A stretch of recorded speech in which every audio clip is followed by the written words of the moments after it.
Hi guys, it's Milton Mataira from the Amazon area in Peru, and it's the 24th of July. The moon is rising and it's full moon night. Here, first things first. That's my master, Meher Baba, that I've been with for 45 years. Sorry for the reflections, it's a bit difficult tonight with reflections. And that's what I'm going to talk about, reflections. So that's probably why.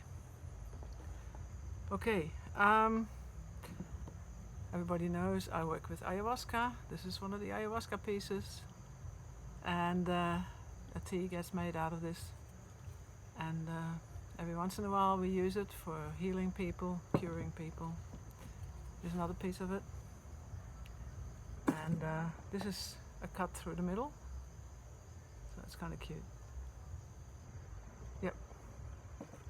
So I want to talk about a Dreamcatcher that I made first of all, and so I basically have started making it since I've been here in Peru, which I've been here 14 years in this house, and this is one of them that I'm just finished. So it's got a tail, there you go, with ayahuasca in it as well, and crystals, and some moonstone, I think, this one.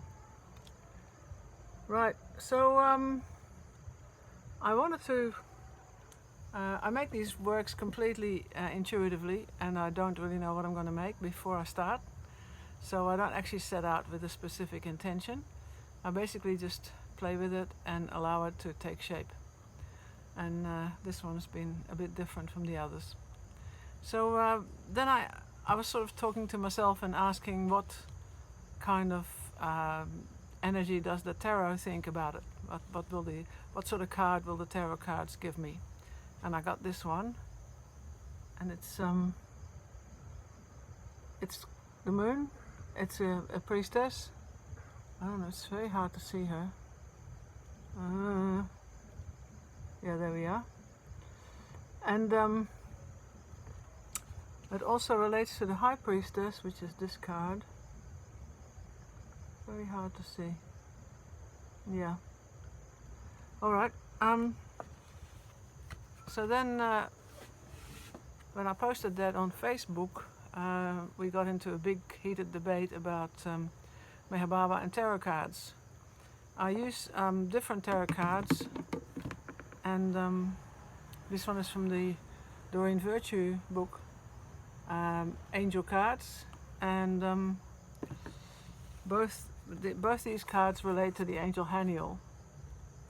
Yeah, so I'm so sorry it's so bright. Okay.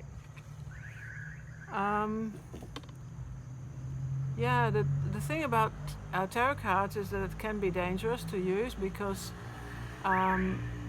people can get into all sorts of ideas of fear and problems, and have false kind of ideas fixing the future in some way that maybe is not very spiritual or not very divine. And I was never into the tarot cards until about 15 years ago, when I had a strong urge that I had to work with the angel cards, and then eventually I got in connection with the tarot cards as I got more and more into healing people and working with the ayahuasca. I found the tarot cards very, very helpful to show a little bit about what were the underlying problems of a person before I started working with them with ayahuasca. So we could talk about it, we could allow them to bring forth the fears, or to have some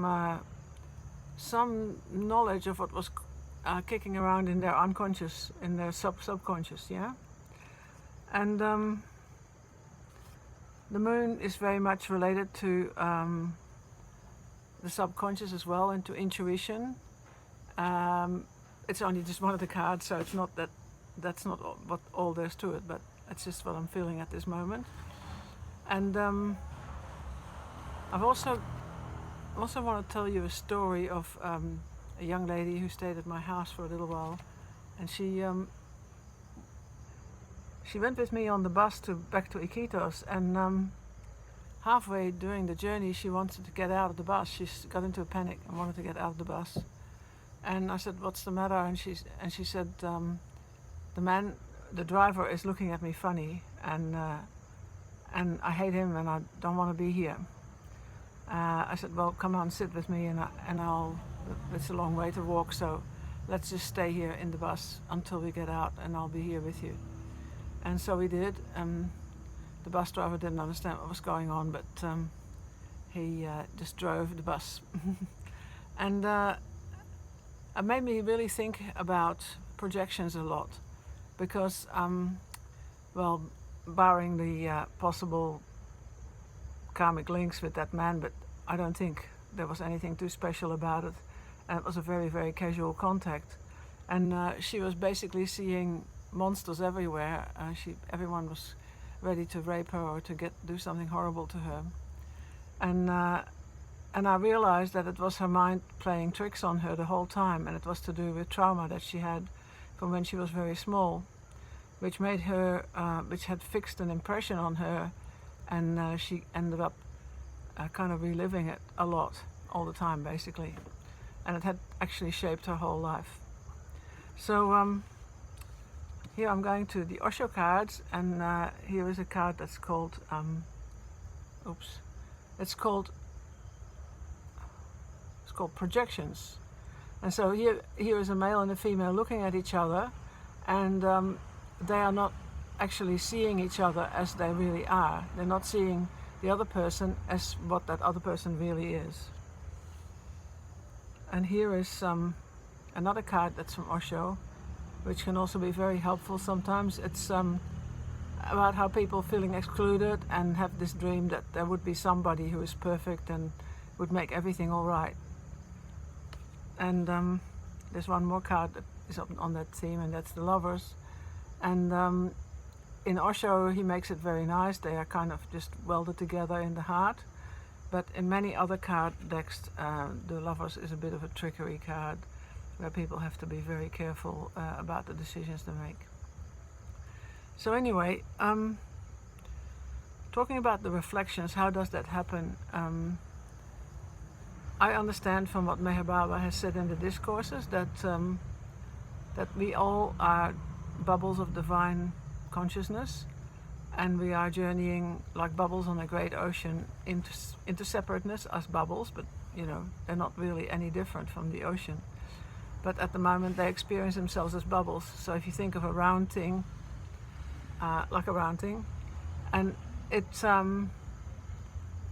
because in duality everything is being ruled by opposites. So you can't have a one thing, you have to have two things. So then it becomes two things, and you can see it as in the yin yang, where one side is black and one side is white.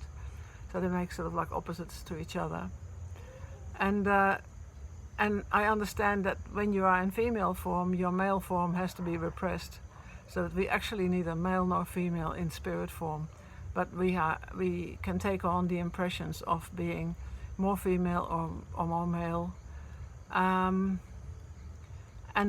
as we are having a body that's, in my case, female, we have the male part repressed, and so we actually always looking for that other part, because we lack the wholeness that we had before. So we're looking for the other part, but the other part is actually ourself. It is not another person, but through some trickery, people are actually looking for it in other people. And so the moment that you are looking for it in another person, you try to make that other person into what you think it should be, and it's not them. So that's sort of a trick that starts happening when you get really involved with a person. You can start to have expectations of them. Why can't you be more like me? Or why don't you think like me? Or I've got it right and you don't. So it becomes really a minefield of all sorts of problems. And ultimately, I think the spiritual direction is to find all this within ourselves, and to find peace and harmony within ourselves, so that we don't have to constantly expect the other person to be our missing half. And even if you're talking about twin souls, I think that could be imagined as that we are, as drop souls, split ourselves in different drop souls, because our being is actually too big to all fit into one person. So we may have people that are part of our manifestation on this planet, and these parts are very much alike to us, and they also could be parts that we feel are perfect partners for us, but at the same time they are not the same as us. They still have their own journey to make. So again, the projection story is applicable there. Anyway, I want to give a little story from ayahuasca about a couple that were having a really hard time, and the girl and the boy, the young people about in their 30s, they came to me for an ayahuasca session, and the girl had been, the young woman had been abused as a child, and she hadn't overcome that, and she wanted to do some ayahuasca work. So the man said to her, they were a couple that had been together for several years, they were very nice people, very sincere. He said to her, okay, well, this is your journey, so I'll let you have your journey by yourself, and I stay in the hotel in Iquitos. So she came to my house and she had an ayahuasca journey, and basically with her nothing happened. She didn't, with ayahuasca it's pretty usual that you have a session of vomiting and throwing off things that were stuck to you psychically, and I thought, okay, that was a bit of a bummer, a bit of a no happening. And she went away, and a few days later I met her with the man in town, and they were extremely happy, and they said, oh, it's been so helpful, so helpful. I thought, what's happened? She didn't even vomit, she had no effect basically. And she said, oh yeah, that's right, but my husband in the hotel, he had all the effects. He was vomiting most of the night, and he threw it out. What actually, I saw it like that, that he had taken over, because he loved her so much. He wanted to heal her, and he had taken that projection of being the rapist on himself, because he wanted to take it off her. And then he had it, and she kept seeing it in him, and it wasn't him. So he actually, in the hotel room, he did throw it out. And then when she came back and she was with him again, they had a beautiful relationship, and they were very happy together. And they told me it had been very successful. And as far as I know, they're still together. So that's basically enough for today, and thank you for listening. And give a like, subscribe, give me a little story if you want to. I will reply. Okay, bye bye, God bless.